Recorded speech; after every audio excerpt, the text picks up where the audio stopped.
nasci nesta casa aqui ao lado, à lareira. Era dia 3 de dezembro. É evidente que não é essa data que consta no BI, porque era tempo da azeitona. O meu pai não tinha vagar de ir ao registro para participar o meu nascimento e apareço no dia 27 de dezembro, porque se pusesse o 27 não pagava multa. E então ele deve-me ter ido registar em janeiro, já no fim da azeitona, e pronto, e não pagou multa, e eu fiquei no dia 27, que também acaba por ser uma data engraçada. Foi sempre a data que escolhi para comemorar o meu nascimento, porque eram férias. E eu saí muito cedo de Sambade, na altura íamos, quem estudava tinha que sair, íamos para Bragança. A Bragança era o sítio onde havia ensino oficial mais próximo, e eu fui com 9 anos. Como nasci no final do ano, ainda entrei com 6 anos, portanto, lá vou eu para Bragança, fiz os 10 já lá, e naquela altura custou-me muito deixar a casa, sim senhor, mas também eu acreditava no que me diziam, que estudar era muito bom. E eu penso que foi exatamente o acreditar nisso que, enfim, que me levou a continuar e a nunca esmorecer. A primária foi lá aqui. Eu fiz aqui a primária, nós aqui havia na altura 3 escolas, eu estudei, era a feminina, a masculina e a mista. Curiosamente, pronto, foi na mista que eu fiz, portanto, os 4 anos, não, primeiro e segundo na feminina, depois terceiro e quarto, na altura eram classes, a quarta classe e a admissão, também tínhamos a admissão, já foi feita, portanto, na escola mista, e pronto, e no final fiz exame de admissão, passei, lá fui, em Para outubro Bragança. lá fui, sim. Lembra-se da primeira viagem para Bragança? Como é que Recordo. foi? Como é que se ia de Sambade para Bragança? De Sambade para Bragança, nessa altura, íamos numa carrinha da feira. Eu não tenho a certeza se a carrinha era de Vilarelhos, mas penso que era daqueles lados. Vilarelhos, Santa Comba, era da Vilariça. Ia fazer as feiras a Bragança. Vilariça é uma terra pródiga em alimentos, portanto, da terra. Diz? Produtos hortícolas. Exatamente. E iam às feiras. E então a mesma caminhoneta, a mesma carrinha que levava as couves, as cebolas e tudo mais que a terra dava, também levava as galinhas e também levava os leitões, era tudo o que podia ser, o que podia servir para vender na feira. Transacionável. Ai, mas naquela altura não se falava em transações. O que se ia vender à feira. E misturados com isso tudo, íamos nós. Lá íamos, a professora também ia, a professora ia na cabine, pois com certeza, e nós íamos atrás, na carroceria, era tapada, tinha uma cobertura, e ficámos instaladas, ora, eu não sei quantos seríamos, mas sei lá, com um bocadinho de tempo conseguia contar, mas entre 6 a 8, e éramos meninas, os rapazes não sei para onde foram, não me lembro deles. Sei que nós, as raparigas, ficámos no lar de freiras, a Casa do Arco, que era um lar de freiras que não sei se hoje ainda existe com a mesma finalidade, penso que já não, mas era na Rua Abílio Bessa, em Bragança. Foi a primeira experiência, foi a saída de casa, e nessa altura o meu pai, e isto acho que também é importante, e eu recordo o meu pai neste momento com muita saudade e com muito reconhecimento, porque o meu pai enfim, achou que eu podia ir estudar. E nessa altura, porque ele também foi sempre muito comprador, ele não tinha dinheiro. E o primeiro dinheiro, que eram 500 escudos, que ele entregou à professora para pagar aqueles 15 dias no lar. Esse dinheiro foi pedido emprestado. É evidente que o meu pai era homem, não ia pedir, mas mandava a minha mãe. A mulher é que ia pedir, mas ele dizia, ai, tu vai lá, mas eu já falei. Isto era assim naquele tempo. Eu recordo, então a minha mãe não lhe custava nada ir, porque afinal o meu pai já tinha falado, e o meu pai se calhar também ficava mais confortado por, penso eu, a esta distância, por não ter que realmente, enfim, pegar. Não era esmola, mas de qualquer modo era qualquer coisa que vinha do outro lado. O meu pai era um homem com crédito, pois, porque podia não ter dinheiro, mas dentro em breve tinha de que o fazer, e por isso eu, enfim, lá fui caminhando. O seu pai dedicava-se a quê? À agricultura. O meu pai trabalhou sempre na agricultura, um amante da terra. Meu pai nasceu em 1904 e quando foi para a tropa, a primeira vez que saiu de Sambado, tirando aqui a Alfândega e estas terras aqui em redor, foi para a tropa para Bragança, e de Bragança foi para Lisboa. Mas tinha uns parentes que já estavam assim bem na vida, e inclusivamente um deles fazia parte do exército, e tentou convencê-lo a ficar em Lisboa, ou seguir portanto, a carreira militar, ou talvez, se calhar melhor, ir para a GNR, PSP, e que se calhar tinha um futuro melhor do que aqui na aldeia. Mas o meu pai, que sempre foi criado na terra, e aliás ele não frequentou a escola, ele aprendeu a ler e a escrever já mais tarde, como adulto, em escolas noturnas, exatamente, nas escolas que o professor Vilares depois, enfim, foi criando, com esses cursos à noite. Já agora um apontamento, penso que o professor Vilares, os primeiros cursos de adultos que houve, que foi ele que os lecionou sem receber qualquer valor por isso. E tal, pronto, mais tarde conseguiu até que outros professores dessem essas aulas, incluindo ele também, já nessa altura a ser remunerado, mas houve um período em que o fez sem ser, portanto, sem ter qualquer remuneração por isso. Eu estava a falar do meu pai. O meu pai, como, enfim, andou muito com o pai dele também. O pai dele era cavador e tinha também muito prazer em ser cavador, porque era um homem que desempenhava muito bem a sua geira, portanto, o seu trabalho. Mas, para além disso, tinha umas burrinhas para o ajudarem na agricultura.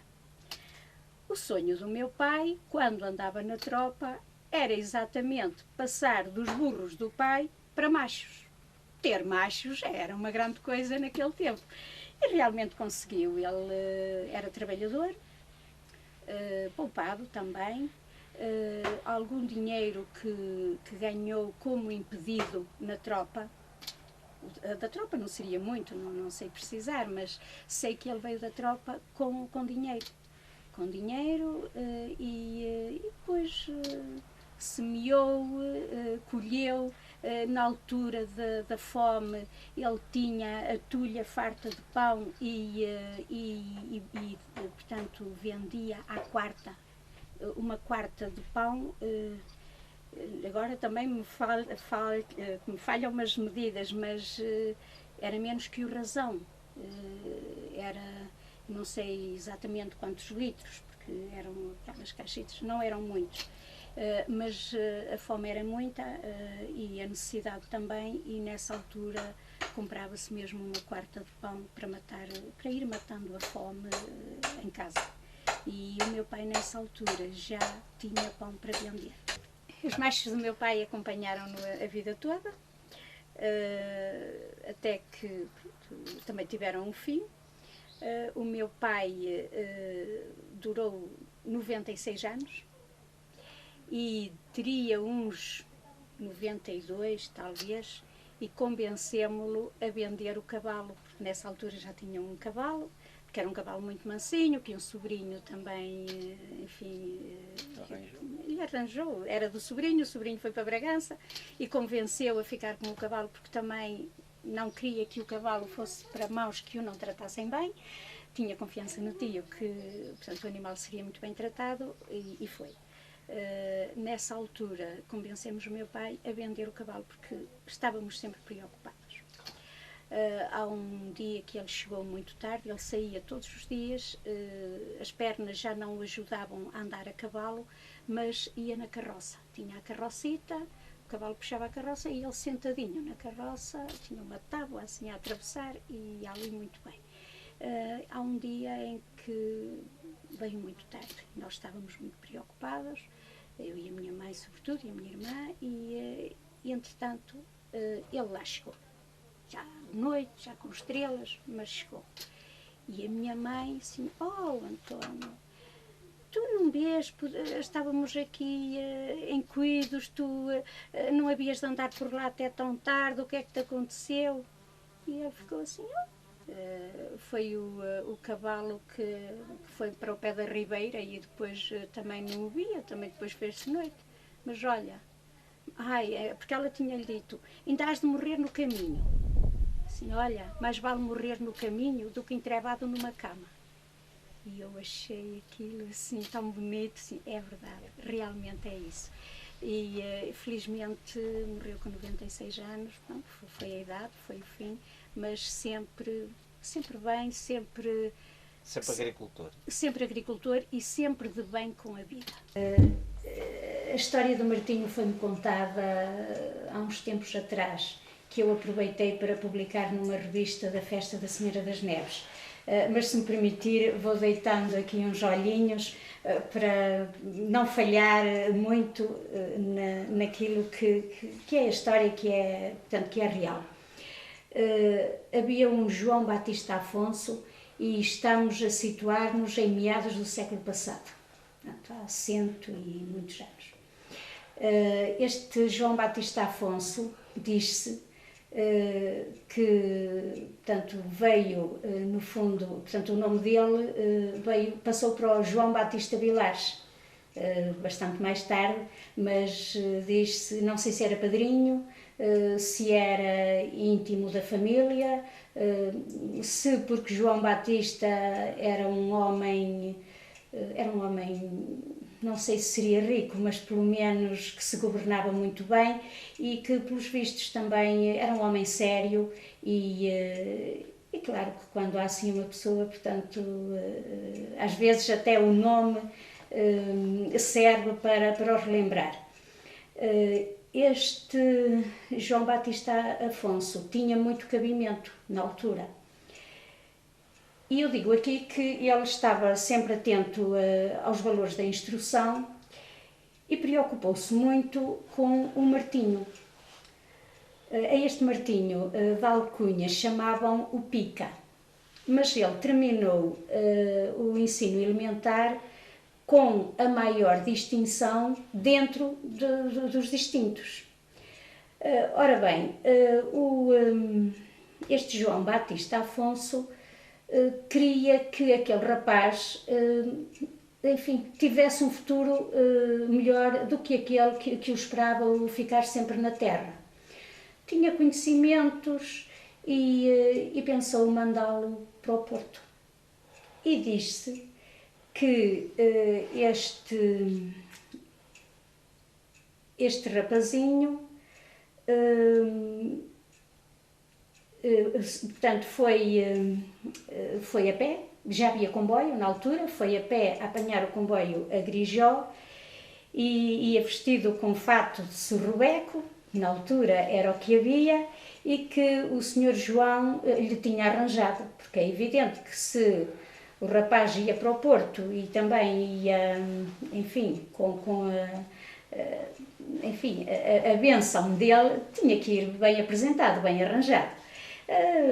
Lá o arranjou da melhor forma, com certeza que também uma malinha, se não era malinha era saco, para levar também algumas coisinhas, e o rapaz foi serra acima.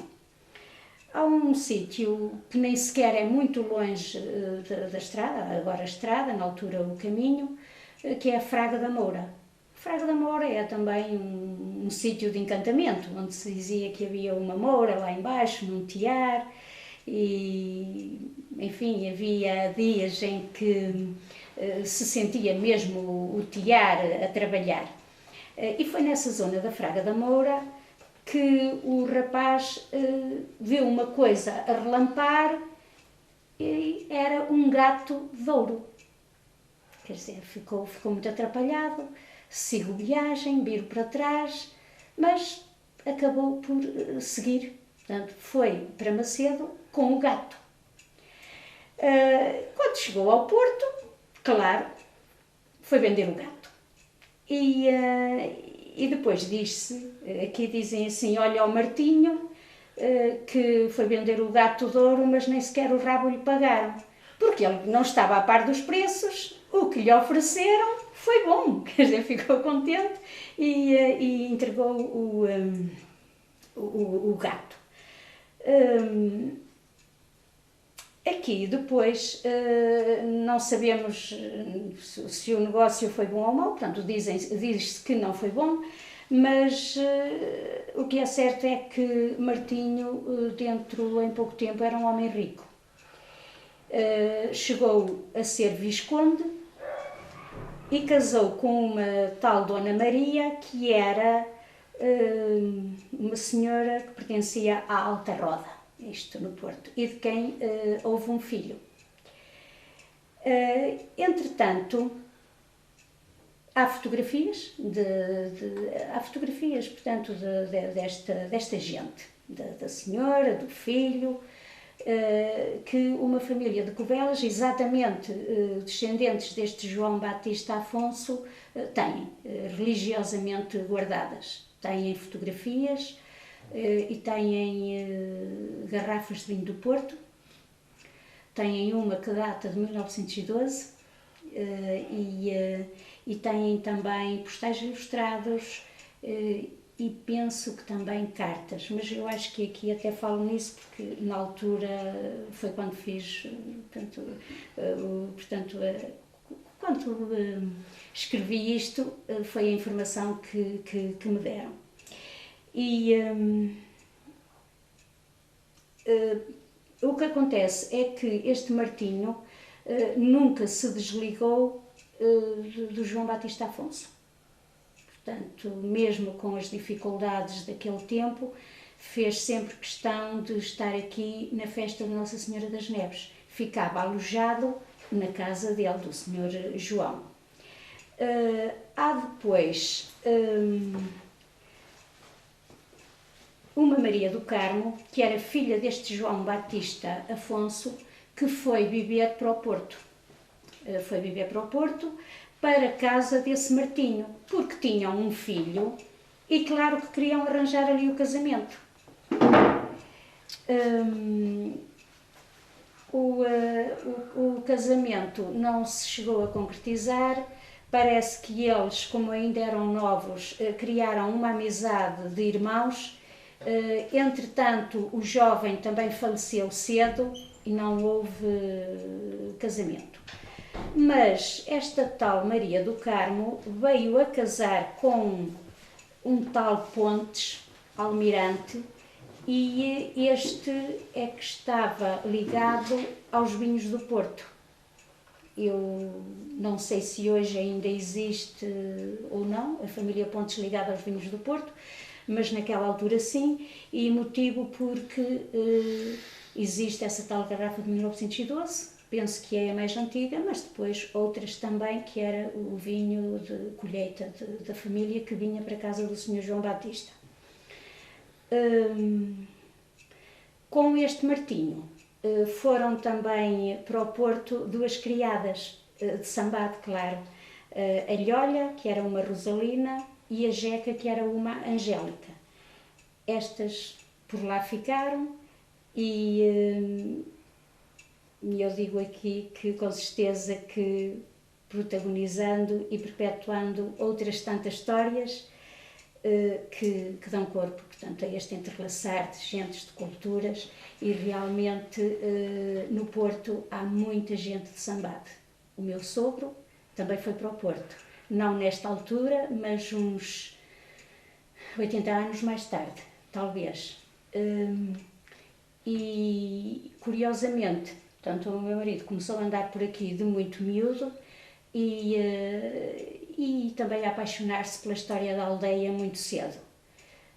O professor Vilares tinha o cuidado de guardar as publicações que iam saindo dele próprio, os seus livros. Havia sempre um exemplar para no verão oferecer ao meu sogro. Lá os temos, também religiosamente guardados, portanto, o meu marido acho que ainda se lembra do professor Vilares e daquilo que o pai também contava, e porque também, quando vinham a Sambade, era uma das visitas obrigatórias, era sempre a casa do professor Vilares. Não sei se ele quererá acrescentar mais alguma coisa sobre isto. Não tive assim uma convivência muito grande com o professor Vilares.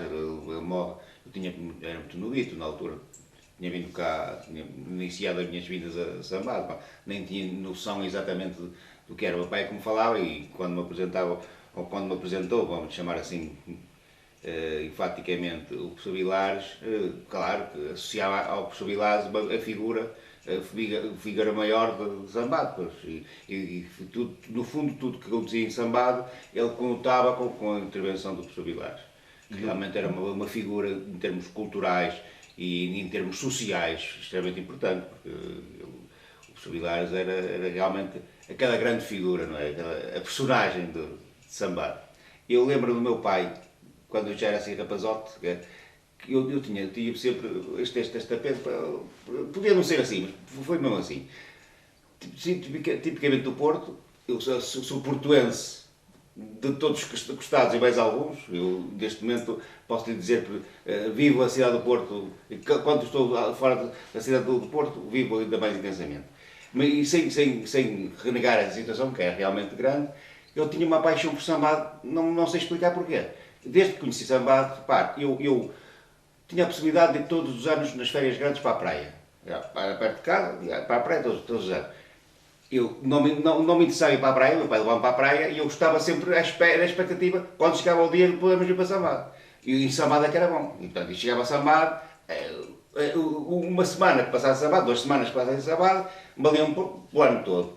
E pronto, na praia era aquela rotina, era engraçado, eu gostava muito, pois claro. Aliás, subsidido eu comecei a andar na praia, deste meu espaço na praia, mas Sambade era extremamente. Quando é que começou a vir para Sambade? Logo, eu nasci pouco tempo, não tenho noção, mas pelo que me contam, eu teria muito poucos anos, 1 ano, 2 anos, devo logo para cá para cima. E quando era jovem? Quando era jovem, o que é que fazia em Sambade? E quando era jovem, em férias em Sambade. Sabe porque é que eu gostava de Sambade? Porque Sambade era um período do ano, eu durante o ano, a escola, em casa, quando nos meus festas de grandes, quando vinha para Sambade, tinha a possibilidade de conviver com esta gente, com aquela rapaziada do meu tempo, pois claro, e tinha um primo que era da minha idade, exatamente da minha idade, que era o Romeu, que já faleceu até muito novo, e que era realmente a minha companhia permanente. Ia para as festas, ensinava aquelas coisas, os jogos de Sambade, que nem Sambade, aquelas coisas todas, eu adorava aquilo. Ia para a festa. Que jogos eram? Sei lá, era a bilharda, era como é que se chamava, que se atirava, portanto, um era... o fito, exatamente.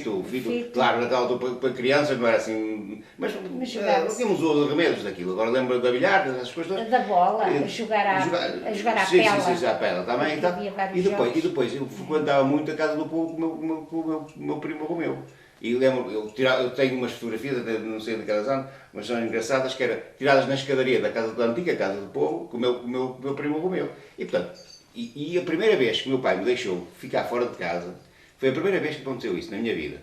Foi numa festa de sambado, que o meu pai disse, eu estava cá e tal, depois fui com a minha mãe para o Porto e deixou-me cá ficar. Pá, provavelmente foi o maior feito que eu consegui na minha vida, foi espetacular. E depois fui para a Romaria, lá para cima, para a Serra das Borjas, para a Serra das Neves.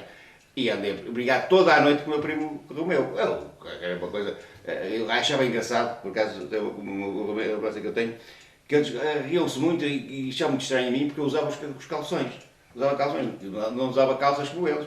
E quem usava calções naquela altura? Era como o Garatito, portanto, lá embaixo eu usava calções e usava calções, as calças curtas, não é? E eles ficavam espantados com isso. Epá, passei uns dias, umas noites fantásticas durante as festas de sambado, porque foi a primeira vez que fiquei fora de casa sem a proteção dos meus pais. Epá, foi umas férias que nunca mais esqueci. E portanto, tinha aquela vivência que comecei a ter, e quando vinha cá acima, começava a conhecer este, aquele e aquele, pronto, e pronto, alguns deles já nem me lembro, mas era um momento diferente da minha vida. Era um momento de descompressão total, era uma forma de viver diferente, em que não havia regras, andava com liberdade. O sentimento de liberdade, eu lá embaixo, eu sempre vivi numa moradia. Nunca vivi em andar. Mas, mesmo assim, eu tinha um quintalzito, a minha casa tinha um quintal, e tinha um jardinzinho e tal, eu sempre andava muito entretido, e brincava muito sozinho. E eu ficava muito feliz quando me permitiam que rapazes da minha idade, lá embaixo, fossem brincar lá para casa. Brincava lá assim, veja lá qual é a importância que tem para mim, um rapazinho da minha idade, uma criança, não é? Vi para Zambado, onde eu tinha o espaço, tinha o tempo todo, tinha tudo, não é? Eu lembro, a primeira vez quando chegava, e é uma memória que eu tenho, quando chegava, eu ia para casa da minha tia. Minha tia Maria da Luz, que ficava no centro da aldeia. E vinhamos de macho ou de burro, da Alfândega para aqui. Vinhamos da automotora até ao Pocinho, não é? Depois havia uma carreira que vinha para a Alfândega. Vinha até Moncorvo, na altura. Moncorvo. E depois de Moncorvo vinhamos na carreira para a Alfândega e da Alfândega vinhamos cavalo para casa. Epá, a primeira coisa que eu fazia, nem que chegasse de noite, era ir para a Fonte da Grixa. A Fonte da Grixa... Era ali, nas traseiras da Casa do Povo. Quando eu emociono quando falo nisto, a Fonte da Grixa, então. ia logo para a Fonte da Grixa. E então, beber água, que era lá o primeiro grande passo para dar início às minhas férias, era ali. E pronto, depois começava ali, eu laço uma série de episódios, de situações da vida, do dia do cotidiano da aldeia, que era, beber os patos na rua, andava tudo ali, depois claro que não tinha nada. Os porcos, tudo ali. E viver aquela situação toda, eu sentir um rapazinho da cidade a ver a bicharada toda a nossa à minha volta. A partir do São Francisco. Exatamente. Aquilo não faltava nada. Epá, comecei, acho que tudo isso contribuiu exatamente para este apego, este amor que eu tenho a Zambado, que sempre tive. Não é? E que eu acho natural. E depois tive a felicidade de ser escolhido, na determinada altura, para ser presidente da Associação de Zambado, Associação Recreativa e Cultural de Zambado. Pronto. Repare, já depois de casar. Eu sempre vi no meio associativo. O meu pai sempre me ensinou a ser muito associativo. Não foi intencionalmente, mas naturalmente promoveu o espírito associativo em mim. Sempre tive ligado, a minha vida foi sempre ligada, até hoje, até estar aqui, foi sempre ligada a qualquer instituição, a qualquer associação, sempre. E repare, eu nessa altura, acho que comecei também a viver, a ter este prazer da comunhão com as pessoas, não é? Portanto, quando chegou a altura, já casado, portanto, homem de sambado, não é? Tive o privilégio de ser presidente da banda e da Associação de Sambado. Quando na altura era presidente de uma série de instituições nacionais, de federações nacionais, ligadas ao desporto, normalmente, situações culturais, eu sempre estive envolvido desde grandes instituições de nível nacional e internacional. Eu pertenço a uma federação internacional também, foi um prazer enorme que eu senti E é que não vi diferença nenhuma no papel que ele desempenhava como presidente da Associação de Sambado, de uma associaçãozinha de Sambado, e da Federação Europeia que pertencia ao Comitê Olímpico. Não sentia.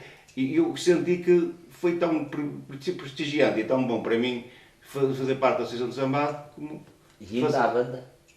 Não, ainda havia banda. Lembro-me de, por acaso. E agora? Eu particular, agora não há. Agora associaram-se em Alfândega, que associaram de Sambado e de Alfândega, que formaram uma belíssima banda que tem neste momento, mas nessa altura havia a banda de Sambado.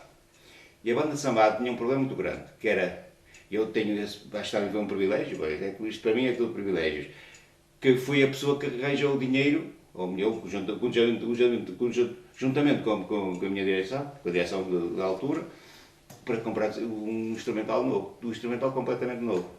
Aí fizemos uma festinha, depois, pronto, hoje já chegar em cima daquela instrumental, é também. É história. Mas pronto. Não sabe onde é que andam os instrumentos. Foi interessante. Penso que não.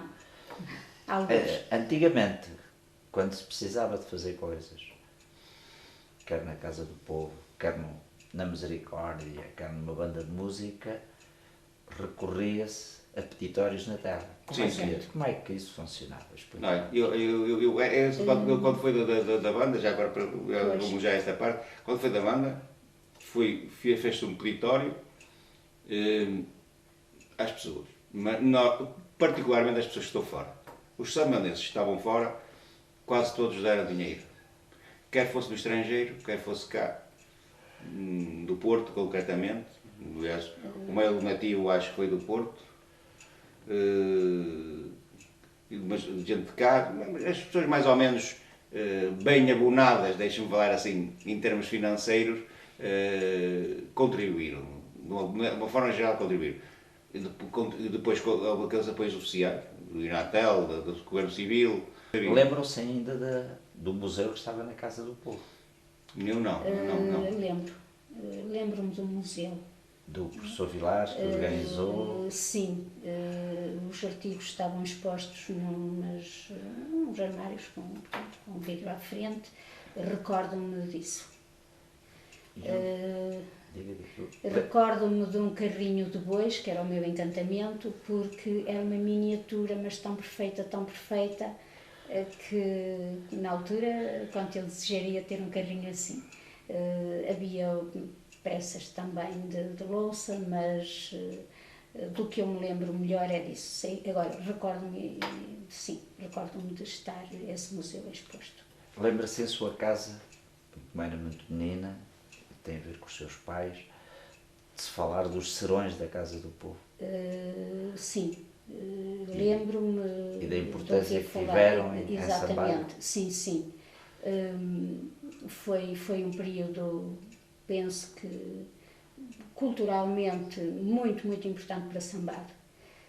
Nessa altura o professor Vilares também apelava tanto à escola, à cultura, não havia analfabetos.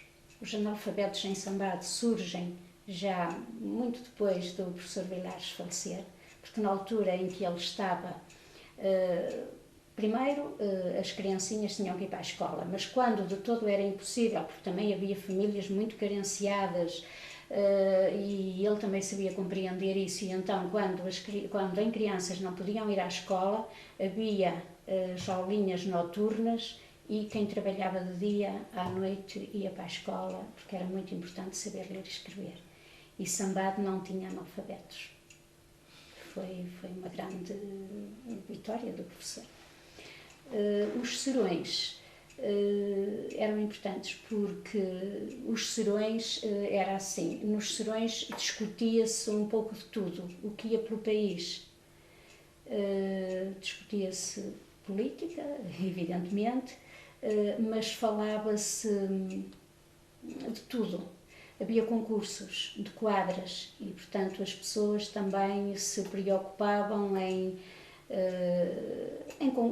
saber. Portanto, o saber era muito importante, em instruir-se, e concorriam, e depois havia os tais prémios para as melhores quadras lindíssimas que hoje olhamos, assim, como é que é possível naquele tempo já haver, portanto, dentro da aldeia, mentalidades, enfim, tão atualizadas, vamos lá ver.